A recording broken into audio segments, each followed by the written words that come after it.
చేతకాంతనం అది.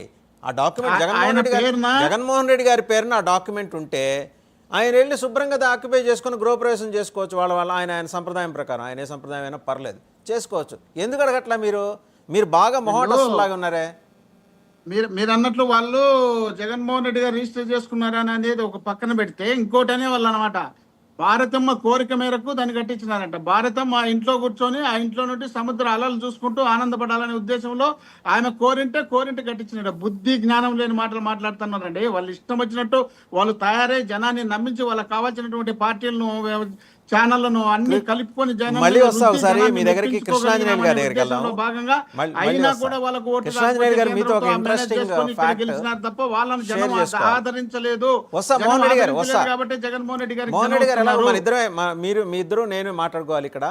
మీకు ఇంట్రెస్టింగ్ కృష్ణాంజనేయులు గారు టీడీపీ గెస్ట్ లాస్ట్ మినిట్లో అర్జెంట్ పనిపడి రాలా. ఈ మధ్యకాలంలో టీడీపీ గెస్ట్ చేస్తున్నది ఏంటంటే చిట్ట చివరి నిమిషంలో అనివార్య కారణాల వల్ల రాలేకపోతున్నాం, ఎక్కడికో వెళ్లాల్సి వస్తుంది. ఇలాంటి సబ్జెక్టులు వచ్చినప్పుడే రాటల్లా. అంటే బహుశా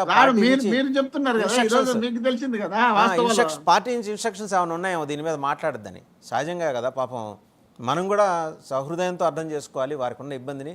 రేపొద్దున పార్టీలో వాళ్ళు తిరగాలి, వాళ్ళు ఎదగాలి అంటే ఇలాంటి వాటికి వచ్చి మనమేమో ఈ డాక్యుమెంట్స్ ఆధారాలన్నీ తీసి మాట్లాడుతుంటే ఏం మాట్లాడతారండి కృష్ణాంజనేయులు గారు వాళ్ళు? వాసుదేవన్ గారు, ఇప్పుడు అధికార పక్షం తెలుగుదేశం పార్టీ ఒకవేళ వాళ్ళు అధికార ప్రతినిధులు రావడానికి ఇబ్బంది అనుకోవచ్చు. ప్రభుత్వంలో ఉన్నటువంటి జనసేన, బీజేపీ వాళ్ళకు కూడా ఇది ఏదైతే ఈ అపవాదం ఉందో వాళ్ళకు కూడా వస్తుంది కదా. వాళ్ళకు కూడా వాళ్ళు కూడా ప్రభుత్వంలో భాగస్వాములే. ఇప్పుడు వాళ్ళేమి కూటమిలో ప్రభుత్వంలో ముగ్గురు డిబేట్కి వస్తున్నారు. ఒక్కో డిబేట్లో ముగ్గురు పాల్గొంటున్నారు. మా ప్రభుత్వం అది చేస్తుంది, ఇది చేస్తుంది అని ఒకళ్ళ తరపు వాళ్ళు జాకీలు వేసి లేపుకుంటున్నారు. ఎవరు కాదంటలే, వస్తే మంచిదే, ప్రభుత్వంలో ఏం చేసినా చెప్తారు.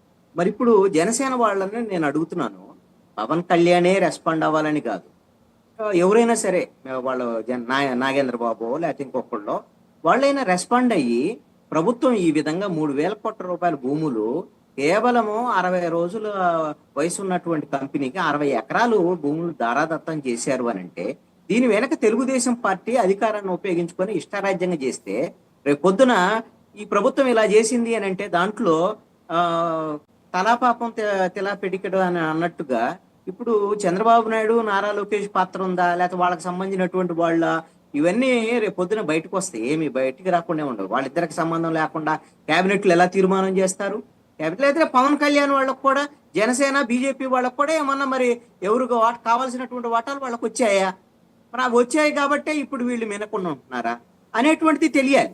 నేను అనుకుంటున్నాను బీజేపీ వ్యూహాత్మకంగా ఈ తప్పులు చేయాల్సిన అన్ని తప్పులు చేయించేసి కామ్గా తెర వెనక నుంచి ఇప్పుడు ఈ భూముల వ్యవహారం ఎలాగైతే నేషనల్ మీడియా ఢిల్లీ నుంచి అట్లా బయటకు వచ్చినాయో, అలాగని ఇప్పుడు మొన్న గోశాలకు సంబంధించినటువంటి వ్యవహారాన్ని కూడా మనం చూసాం కదా. ఇక్కడేమో బీజేపీకి సంబంధించినటువంటి వాళ్ళేమో వైసీపీ వాళ్ళు రాజకీయం చేస్తున్నారు, అది ఇదని వెనకాల నుంచే సుబ్రహ్మణ్య స్వామిని వాళ్ళని రంగంలో దించి దాన్ని ఇష్యూ చేసినటువంటి పరిస్థితి చూసాం. అంటే ఇది వీళ్ళు చేస్తున్న తప్పులు ఇవి. తెలుగుదేశం పార్టీ వెనకాల బీజేపీ ఏదో కుట్రలు చేస్తుంది అది ఇది అనుకోవటం కాదు. వీళ్ళు తప్పులు చేస్తున్నారు కాబట్టి ఈ తప్పుల్ని మేమెందుకు నెత్తికెత్తుకోవాలి? ఈ ప్రభుత్వం చేసేటువంటి తప్పులందరినీ మేమెందుకు బాధ్యత వహించాలి? అవసరమైతే వీళ్ళు ఇష్టారాజ్యంగా చేశారు అనేటువంటి విధంగా మొదటి నుంచే బీజేపీ ప్రణాళికాబద్ధంగా వ్యవహరిస్తుంది. ఎందుకంటే ఎన్నికల సమయంలో మేనిఫెస్టో వాళ్ళు ముట్టుకున్నటువంటి పరిస్థితి, వాళ్ళంతా పక్కా ప్రణాళికగా ఉన్నారు మేనిఫెస్టో దగ్గర నుంచే. ఇప్పుడు ప్రభుత్వం చేసేటువంటి తప్పులకు మేము బాధ్యత వహించమని రేపు పొద్దున బహిరంగ ప్రకటన చేసినా చేస్తారు.